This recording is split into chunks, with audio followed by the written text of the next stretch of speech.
Thanks for joining us. Thanks for joining us today for our Title I Parent and Family Engagement Relax and Chat. If you've brought your lunch, feel free to eat and listen and learn. This is a no judgment zone. We're here to just become better humans, be better able to support our children and our families that we work with. And today we want to bring back Syria McConaughey from Brevard Cares. She should look familiar. This is her third time presenting to you all. You always respond so well to her presentation. So we brought her back to talk a little bit about how to feel okay again after all that's been going on and all that continues to go on. Sometimes we forget to take care of ourselves, and we've got to take care of ourselves first, put our oxygen mask on before we can help those others around us. So we're so thankful to have Syrian here. She's going to give a great talk, and we appreciate you. Syrian, it's all yours. Thank you, Javon, and thank you all for having me back. So I'm excited to be with you today. I do have a PowerPoint prepared, and they are sharing it right now. I hope everyone can see it on their screens. I think I see people's heads nodding. So as you can see, the title is Finding Your Happy Place. And I wanted to talk a little bit about just the process of me picking a title, because at first I thought I was going to title this Let's Get Back to Normal. That's what I thought about first. And then I had some more thoughts, and I said, well, what if whatever normal was for some before COVID isn't what is ideal to get back to? Maybe they need to get to something else.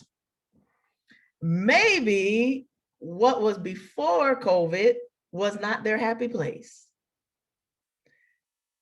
And so I thought about it more and more, and lo and behold, Finding Your Happy Place was the title that I stuck with. So that's what we aim to do on today's discussion. And I call it a discussion rather than a presentation, because this time I don't really want to do all the talking. I love to talk, and I can literally, and I have a witness, I can literally talk till the sun goes down. I've done it more than once in my life. It was bright outside when I started. It was dark when I finished. Wow. But I'm not going to do that today. I promise we're going to be done by 1 o'clock. But, but what we're going to discuss is, what did COVID-19 teach us? You know, in order to find the happy place, these are some things we got to consider. And we've got to then talk about the gains that came from this experience and celebrate them. Yes, there were losses, but there were gains also, and we're going to identify them, and I want to encourage you to celebrate them. And then we're going to spend the bulk of our time today talking about the power of human connection. That's a huge, huge, huge piece that we really got to pay attention to. We will talk about what parents can do to help their children in this time to feel okay again. And then there's a little short video at the end that will tie together everything that we're talking about today. Okay, so what did COVID-19 teach us? First thing in red with white letters, self-discipline. And it might be an ongoing learning for you. You maybe think to yourself, well, I'm still not that disciplined. But if we really look at it and give ourselves credit, we probably are more disciplined in some areas than we were before, because we had to figure out how to compartmentalize all these different things we have to do now, all from home, some of us. So instead of everything running together in one whop and one blur, we had to figure out, okay, this time is for this time is for that. Some of us, this area of the house is for this, and this area of the house is off limits to that. We had to figure that out, else our minds were just all over the place. COVID taught us self-discipline. It taught us the importance of family time. And some may think, no, I'm sick of you looking at you every day. But it taught us that once we started actually being present in the home, being present around our family and loved ones, like, oh, wow, when's the last time I did this? Oh, I enjoy this. Just sitting at the same table, eating the same meal at the same time. This was nice. We need to do this more often. COVID taught us that. The value of relationships in general. So not just the ones you live with every day, even co-workers. Because some of us are not even back in the office full time yet. Amen, cares?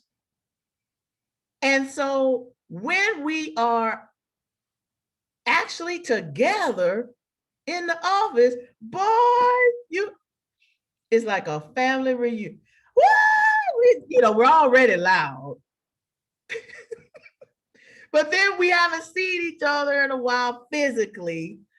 And we just get all excited and happy and whoop, whoop, whoop, whoop. And I can even speak personally. At first when we started working from home, I'm like, man, this is great. Woo-hoo. But after a while, it's like, oh, I do miss that physical human connection. I see the difference. I feel the difference. And many people, I probably wouldn't have even realized how important it was had it not been for COVID-19. It taught me creativity.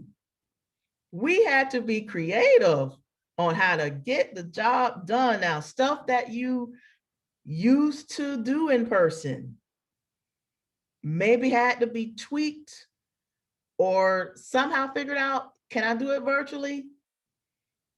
Do I order groceries instead of walking to Walmart? I love ordering groceries, by the way. I went to the dentist the other day. They're still checking you in from the car, from the parking lot. And then you can go in if everything checks. That's how my dentist still doing it. Creativity, which rolls right into adaptability. We had to become flexible with how we spend our time, how we get things done, the way, the methods, it's just different. And we had to adjust. And for the most part, it taught us to be more kind to other people. We started being considerate, like, oh yeah, let me do it this way because they just went through this and I know they're going through that and this is happening, and we're like more thoughtful now toward other people, where before we're just kind of in our individual zone. Now we're kind of thinking more communal and global. COVID-19 taught us. Which leads me to the next slide that talks about the gains. Celebrating the gains, not just identifying it, but celebrating it. Celebrate the fact that you're spending more time with your family now. Those dinners and actually having a conversation with your daughter, with your son about what's going on at school or what's going on in their little lives, before maybe you were busy, maybe you were running here, running there. Now you're just kind of right there where more conversation, more connection is happening. This is a gain. This is a win. Some of us discovered a new skill. Folks gardening that never thought they'd be in the dirt. People going to the gym when it opened up, riding a bike more, taking walks, people ordering Peloton bikes. What?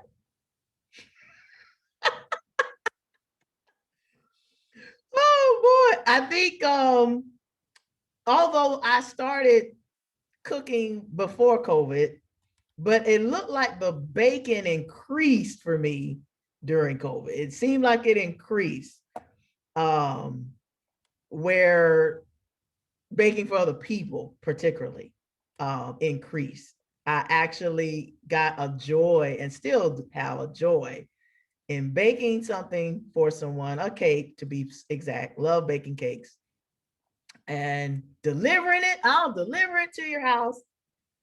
And I want to see you take the first bite because I want to see that look, the eyes roll back. I want to see it. It brings me joy.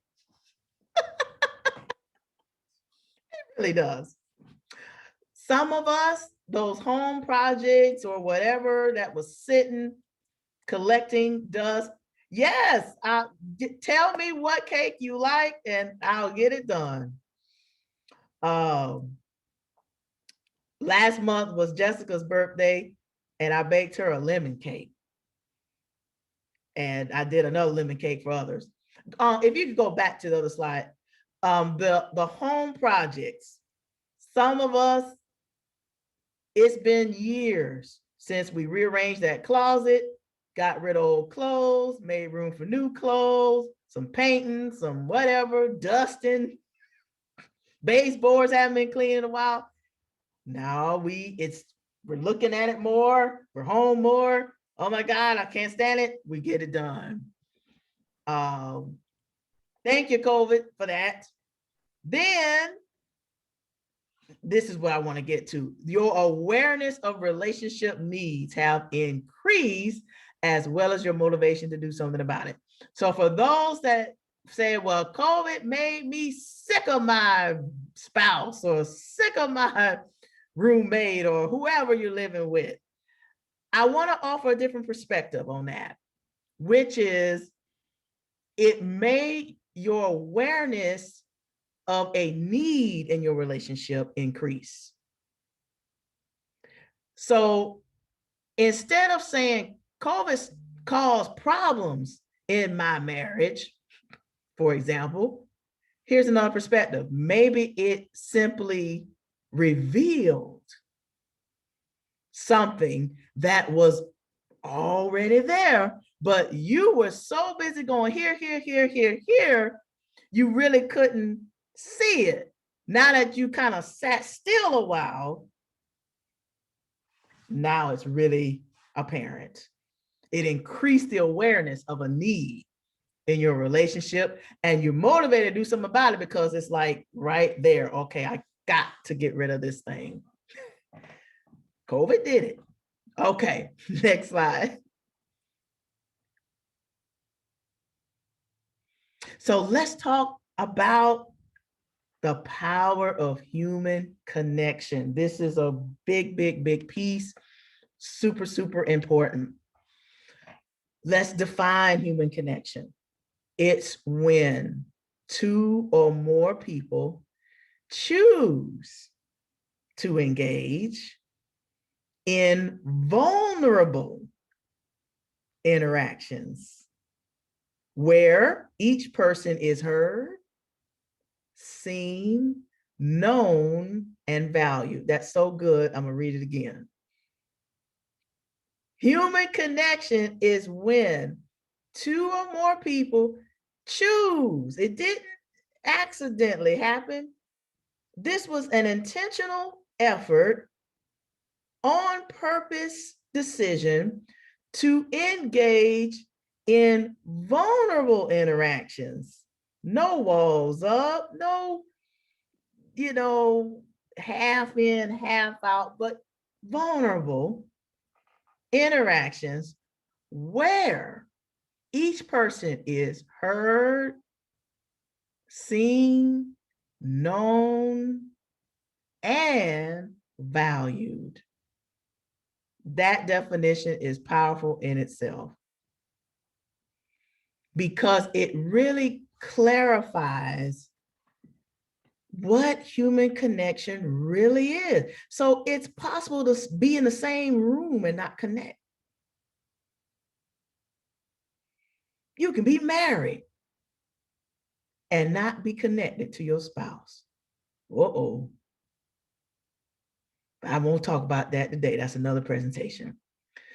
Let's talk about what human connection is not. Because some of us think we connection, and we're not. It's not perfect and comfortable. It's not perfect. Sometimes the person you're connecting with may make a mistake. They might make you mad sometimes. They might say something you don't like, that you don't agree with. It's not digital. It's not digital. It's not digital. It's not digital. Virtual meetings, texting, Skyping, TikToking is not human connection, y'all. Oh, folks don't want to agree there, but it's the truth. An exchange of information. You email me, I email you back. That's not connection. You accepted my Facebook request. That's not a human connection. It's not one-sided. If one person doing all this trying to connect, another person ain't, there's no connection. Oh, I wish more single women was in the room to hear that one, but that's another presentation. It doesn't take place in an echo chamber. What does that mean? So it's not about just connecting to people that agree with you all the time and tell you how wonderful you are, but can never say, well, hold on, Syrian, that wasn't right. If the only people you connect with is the ones that think you're just so wonderful, no, that's not what it is. And it's not about proximity. Again, you can live with somebody. You can be married to somebody. You can be in the same room with somebody and still not be connected. Well, we talked about what it's not. What is it then, Syrian? The next slide, I think, is going to tell you. Here's what it is. Something that can be cultivated and practiced. So what that indicates is there's work involved, effort. It's not just something that's sprinkled down on you. You actually have to be intentional and purposeful about it. Like you got a plan. And I'm going to talk about that in a minute. But guess what? There's a risk. See, this is why some of us shy away from real human connection pre-COVID and now. Because, well, what if they reject me? What if they don't want to connect with me? It only means that that connection didn't work. It doesn't mean other connections aren't still possible. Maybe you didn't connect with Jessica. You just might connect with Jenny. You still need human connection, and there's billions of humans out there.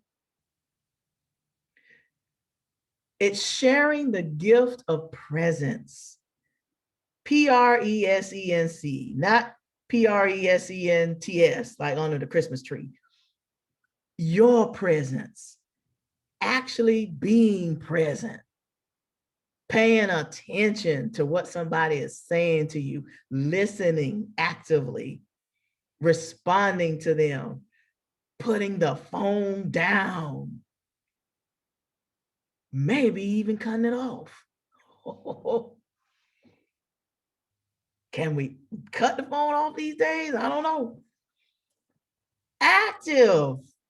It's something that it's like a live, living, breathing thing, human connection. It takes energy. It takes focus. It takes your attention. And it's so important. And we're going to talk about more why in just a moment. Let's go to the next slide. So, tips on how to connect, because, you know, we may have forgot how, some of us. And maybe we thought we were connecting when we just, you know, sent somebody a quick text. How you doing? I was just thinking about you. All these, you know, we don't even have to type words no more. Just find a GIF, a meme. And we thought we were connecting. But let's talk about how to really make true human connections. Well, first thing, take care of yourself. Oh, we're so busy. We got so much to do. And we're taking care of maybe our children and our coworkers, and for those that's in supervisory roles, and maybe you're taking care of your employee or the team you have to serve, and you know, other folk. And but if you don't take care of yourself first, then you won't have anything to give out to others. So you're serving everybody else on empty. Fumes. Your cup is empty. And yet you still steadily trying to pour. What are you pouring? Air? Nothing's in the cup. So we've got to take care of ourselves physically, mentally, and emotionally. You know what I said at the top of this year? I know we have our little New Year's resolutions. This is what I told myself this year. I will allow myself to feel, because I realized I haven't been doing that.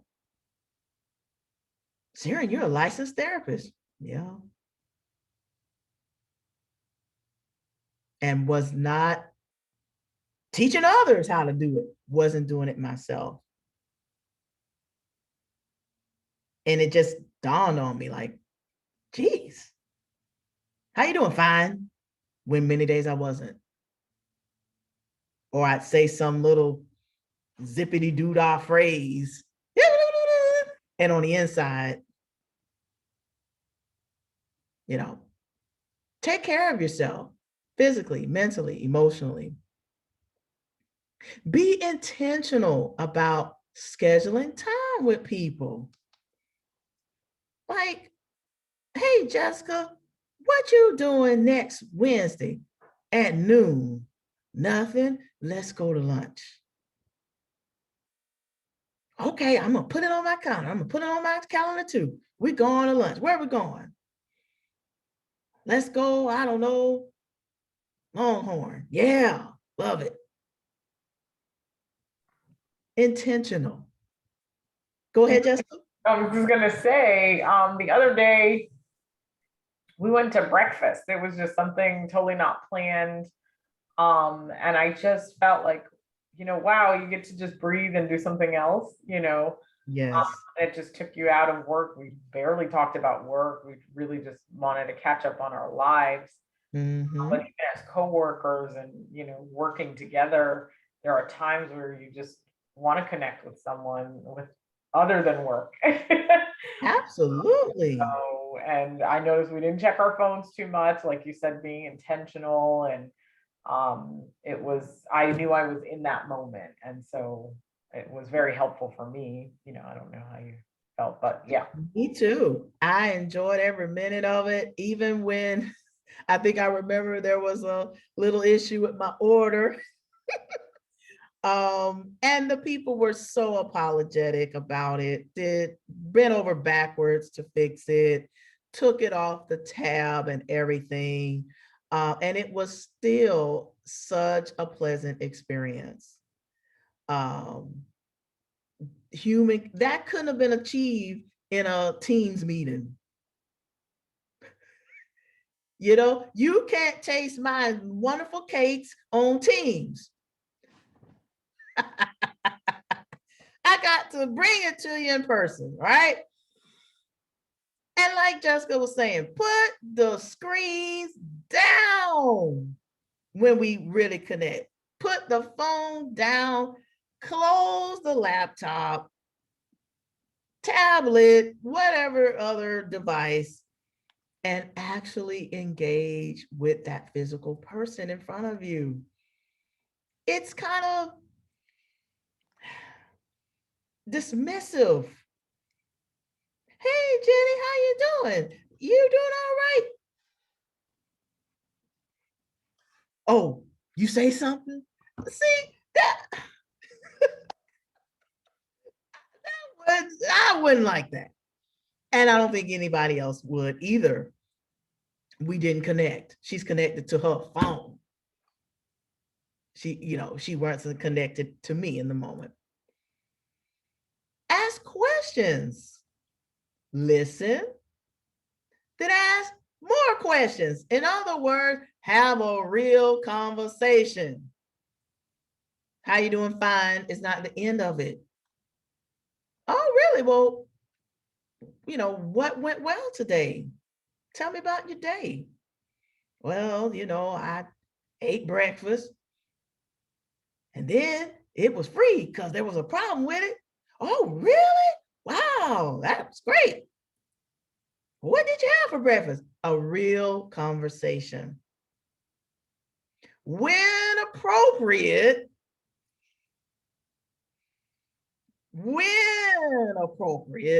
be physically affectionate. We're talking about hugs, handshakes, fist bumps, pat on the shoulder.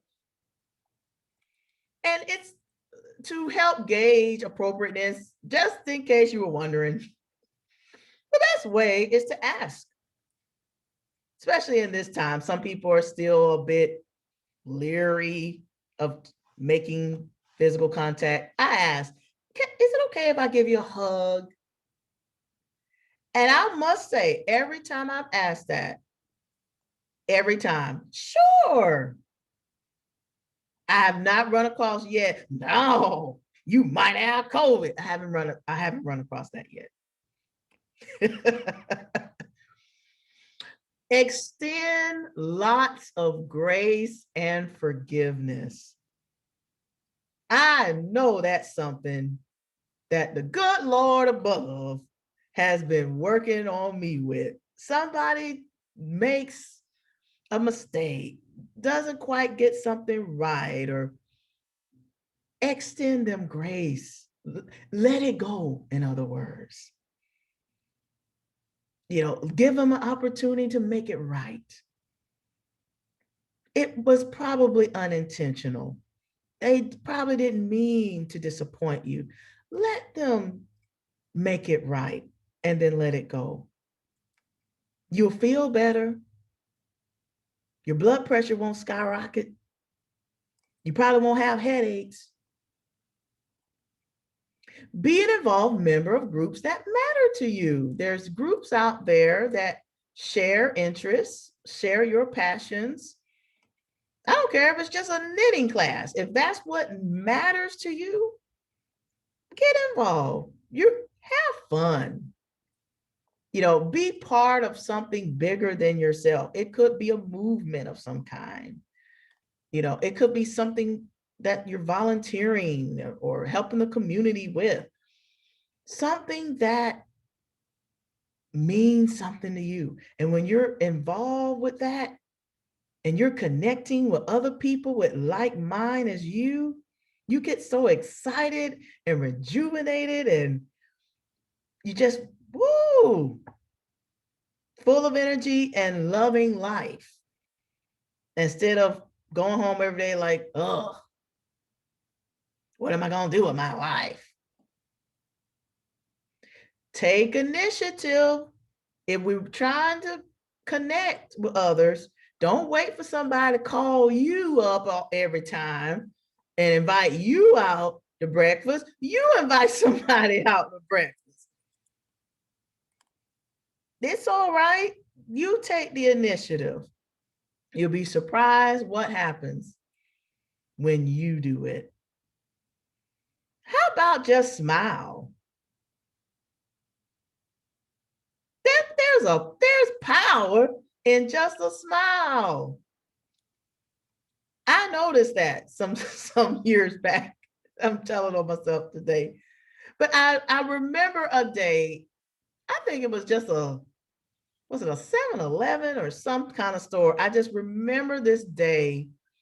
I don't know what was going on that day, but have you ever felt yourself frowning? You weren't looking in the mirror, but you could feel a scowl on your face.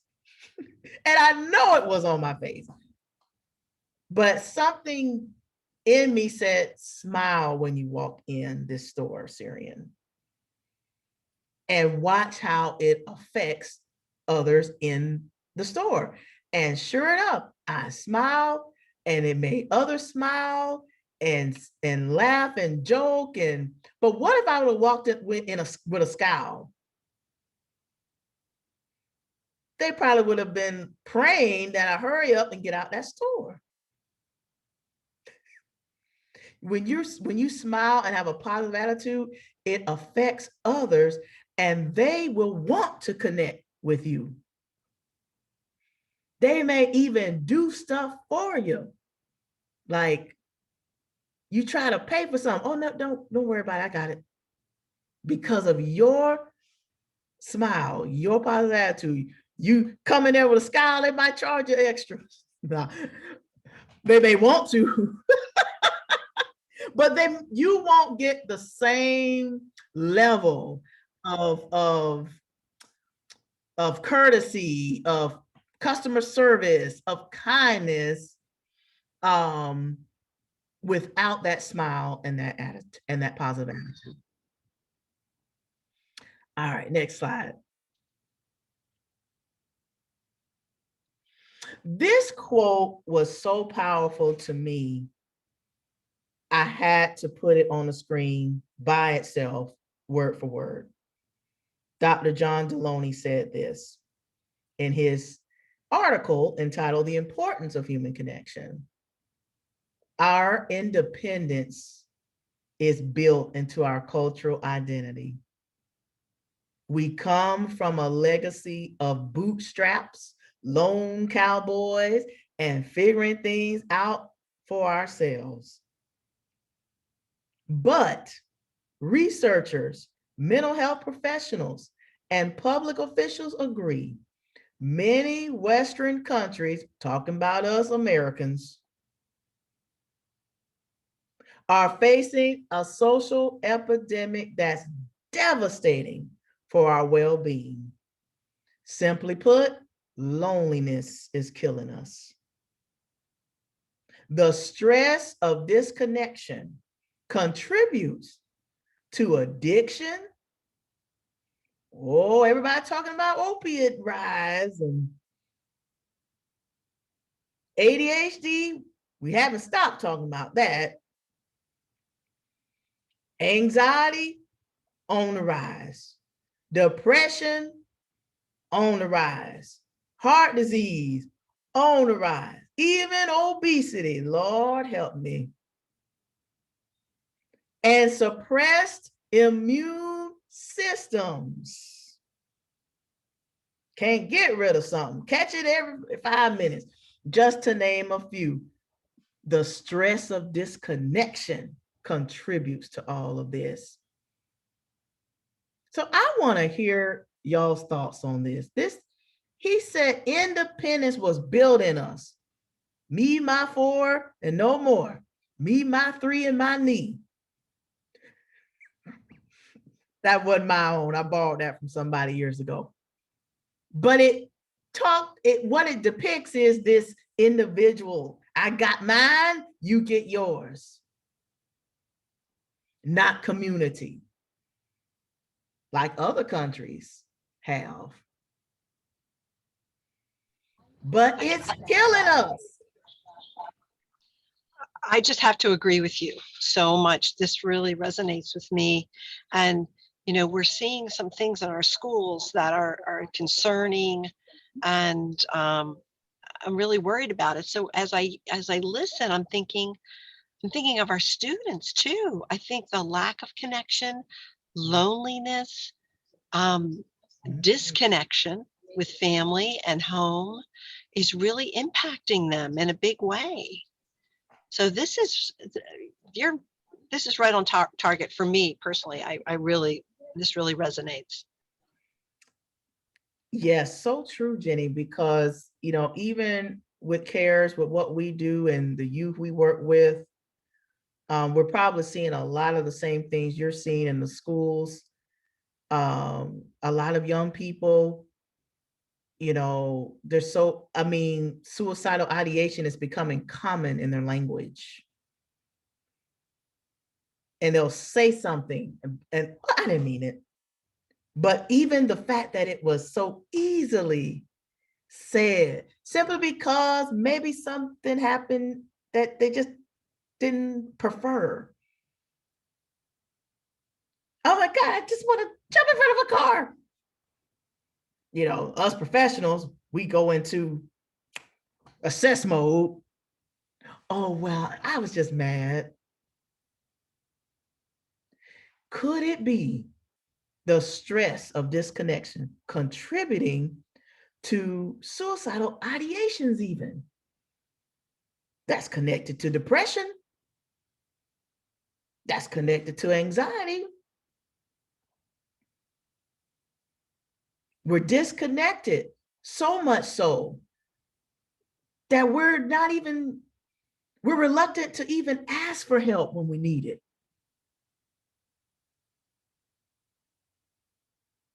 You know you got a problem. Been had it for some time, but we're so disconnected. We're not even comfortable enough, vulnerable enough, because remember, human connection requires vulnerability to be able to me calling up Jenny and saying, I need help. Anybody else got thoughts on this quote? There's so much in it. I have another thought. Sure. I'm wondering if this disconnection also contributes to the increase in violence we've been seeing. I mean, we're seeing in our schools, kids just behaving in a way, but more violent and harming one another, harming teachers. So I'm wondering if they're all connected.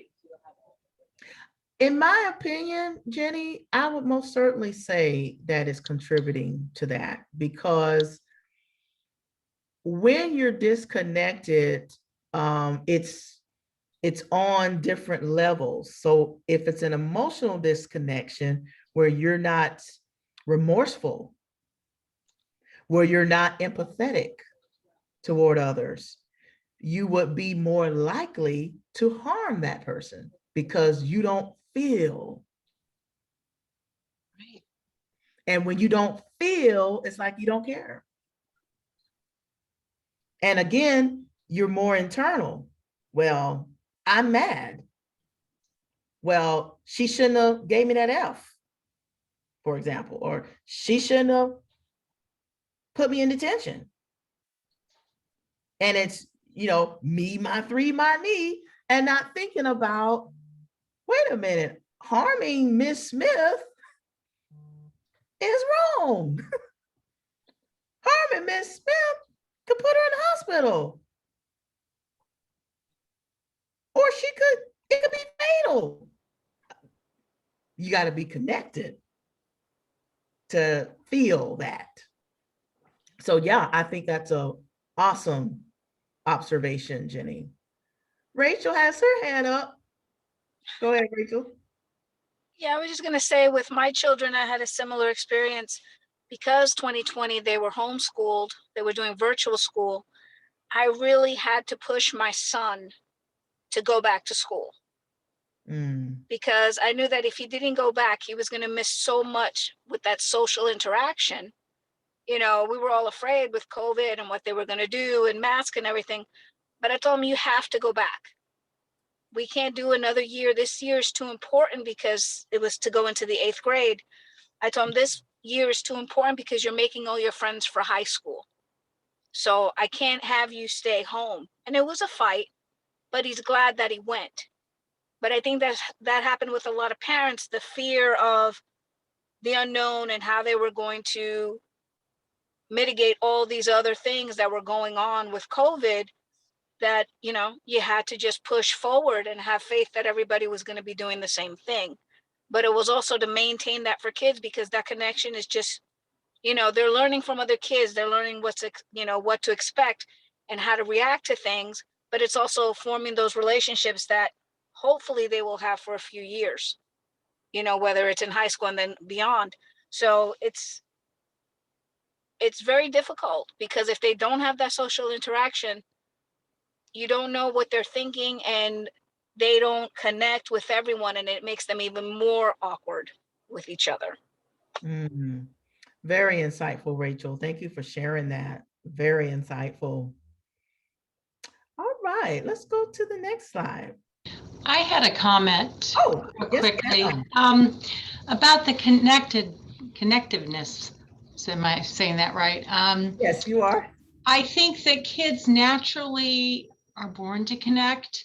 When you put young children together and watch them play, they interact and they start to connect. I think we are taking our kids out of those as adults. We're not putting kids in those situations where they have opportunities to connect. I see it in the schools where more and more we're taking away what we called play, which really wasn't play. It was learning through interactions, and we're hurting our children by not giving them opportunities to connect. Adult-wise, I see that time often is a factor in people are so wound up and so busy that if they could just get rid of some of their responsibilities, they might take the time to connect more. That has really played on many people. And I think that many of them learn how to connect by being forced into that position where they, are put in that situation. But we're taking that away from kids, and our busy lives are taking it away from adults as well. Well said, Carol. Thank you for that input there. And so, to just sum up what Carol was saying, disconnection perhaps is learned.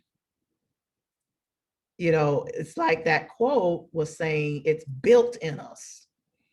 But that really wasn't what we were born to be. We were born to connect and need each other and value each other. But this independence, this disconnection was built. And it's more and more, which is a totally different subject matter in presentation or discussion. but it's almost being celebrated. You don't need nobody. You're a boss. I don't have the time to go there, but I could, but I don't have the time. Because that's a whole different dynamic as far as how it affects the family unit. Don't get me going. All right, let me talk about what's on the screen. What can parents do to help their children? We've talked about the children a bit and what we have observed in the halls of the school, even the families that we work with at CARES. They need our help. And if I can take a tenet from Parenting with Love and Limits, parents are the best ones to help or fix the child as long as they have the right set of tools. Not misuse of outside forces, parents. So this is going to help equip the parents to help their children. Number one, talk to them. Just sit down, face to face, talk to them, ask questions, talk to them, not at them. Come here, sit down. That's not what I'm talking about. But to have a warm, inviting conversation, show interest in their day, in their activities, in what they're interested in. You don't know about what they're interested in and the music they listen to, and it's like, oh, what? But ask them to show you and teach you. They'll be happy to. You're taking interest in what they're interested in. Reassure them that they are safe. You know, if you have to wear a mask, some places that is, they put a little sign out, please wear a mask, may have to follow certain guidelines here and there, but it doesn't mean that you are unsafe. You have to reassure them of that. They believe what you say, even though they don't act like it sometimes. Your word carries weight with them. Limit their exposure to media coverage. There's everything, you know, I'm gonna take another tenet from Parenting with Love and Limits. Old school worked, new school ain't working. Why did you mention that, Syrian?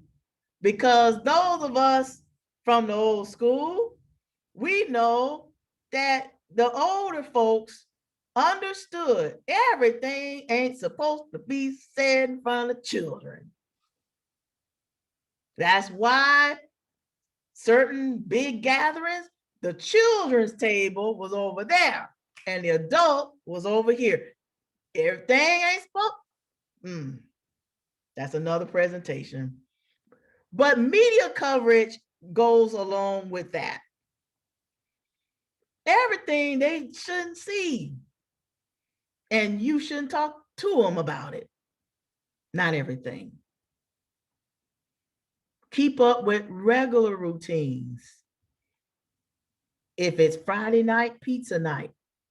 If it's Taco Tuesday. If it's Saturday movie. That give them something to look forward to. The uncertainties all outside the house, you don't have control over, they don't have control over, but they know Tuesday, Mama's Tacos. Friday, pizza. Saturday, we're going to the movies. It gives them hope and inspiration for life. Be a role model, parents. Change begins with you, not little Timmy, not little Susie. It begins with you. Be the change you want to see in them. You can't be one thing and fuss at them for being what you showing them. Where you learn this stuff from you? So show them what you want to see in them. Boy, that'll preach. Spend time with them in meaningful activities. Don't have to be a $5,000 shopping spree.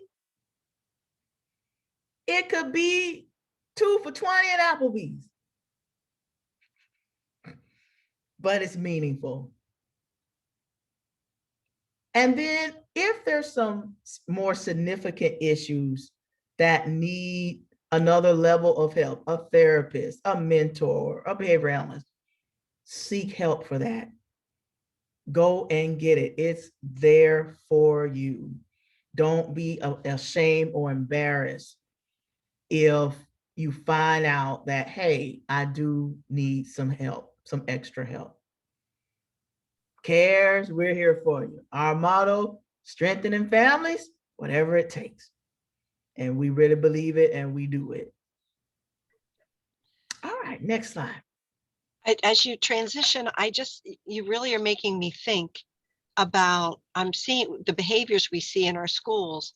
I think parents are sharing everything with their children and exposing them to everything. I mean, you're so right. There used to be a time when we said, here, come on, let's go in the other room and talk about this, as opposed to, I think we're doing everything right there with them present. And I think that's having an impact. Such a good point. Such a good point. They're seeing it all, they're hearing it all, and they're emulating it all. The good, the bad, and the ugly. One thing, Syrian, that I have noticed too is that there's still that stigma around mental health and having your network of parents and, your peers, when you admit that your child needs help, they still think, well, why would you possibly do that? Just talk to them, just do these other things. And it's like, if your child has an earache or they've broken their arm, you take them to the doctor without even questioning it. If you see your child struggling, it needs to be okay and acceptable that they have someone else to talk to. That therapist might not be saying anything any different than what you're telling your child, but them hearing it from someone else and being in a place that they feel safe is so helpful. Absolutely. And the therapist is an objective party. So that child just might open up in a way to the therapist that she or he will not open up to mom and dad about. That therapist, is a different role. But I agree that more conversations need to be had to normalize mental health. It's just as important as physical health. Absolutely. And I think this generation of students and children, they have no problem admitting that they see a therapist or that they need therapy. It's the adult generation that is hesitant. Like, they want someone to speak to. They know that they need someone else that they need to talk to. So I think that's encouraging. Absolutely. So more education for our parents, right? Because they are the best ones to address issues with the children. They just have to have the right tools to do so. And more conversations like this will help them. So now we're to our short little video. It's a little over a minute long. I'll tie everything together.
right, we right at 1 o'clock. Look at there. And I think the next, yes, questions, comments from anyone about connection. This is how we find a happy place. It's through human connection. I think one thing you've said that we just don't do enough is educate our families, our parents about mental health. Yes. I really think that's a missing link. And sometimes in education, we think that if we put it on a website, that's gonna, parents will read that and then they'll understand. To me, I think like this whole presentation, I mean, I know this stuff, but I still had some light bulbs go off that made me think, I want to emphasize that a little more when I talk to families or talk to my counselors or whatever. So, but how do we do that? How are we going to get our parents this information? That's our challenge. You know, in the school system, I know that a few years back, there was more focus on like social, emotional needs. I think that more needs to be built upon in that domain. I know from what I understood, I think teachers were expected to like include things in their lesson plans in that domain. But here's the reality. Teachers really aren't mental health professionals. You know, their profession is to teach. I think the same way schools have workshops for other things and other topics, that needs to happen as well. And may have to use good old-fashioned incentives for them to show up, food or something, win a door prize, I don't know, but something, you know, to get the parents to that auditorium or wherever.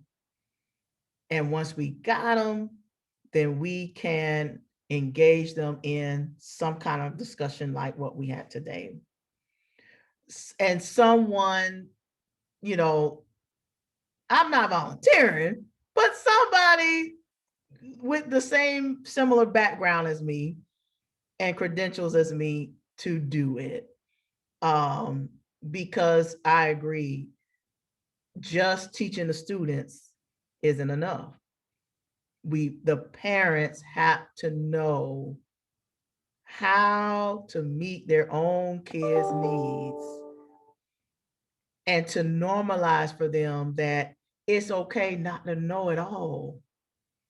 That's why we all come together where we can learn from each other. I learn a lot in just talking to families and doing the research for this, for today. There's never a cap on what you can learn and discover. And even if you've heard it one way, you might read it again or see it again and still get another revelation. You know, there's never this, oh, okay, I know that already. There's something you can gain. We got to make it a thing. We got to make it a big to-do, like up there with award ceremonies or something. We got to make it a thing. It's not a thing yet. It's still just over there.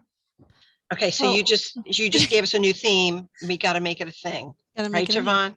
Absolutely. We have to reassure our families that your school is a resource.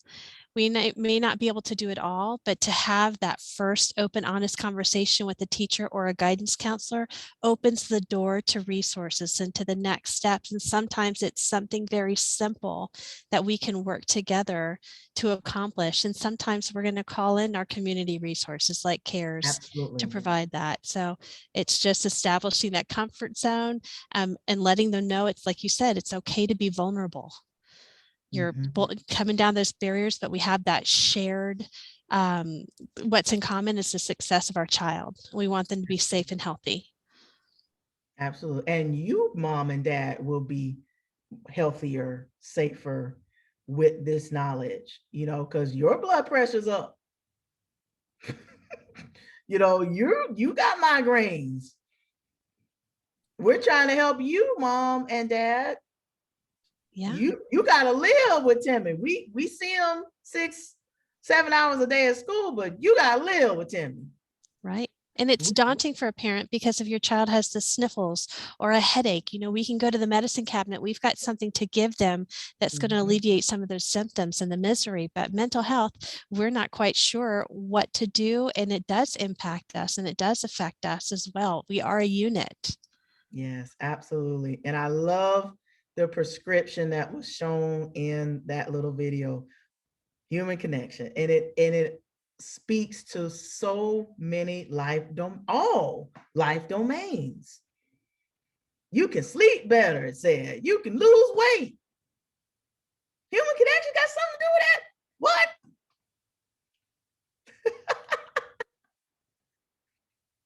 Well, Syrian, we thank you so much for your time. We always appreciate your ability to tackle hard topics from a way that any family member, any person listening to this can go away with a tool in their toolbox, something to try out, and someone to reach out to if it doesn't go well or if they need more suggestions. So we appreciate our partnership with Brevard Cares.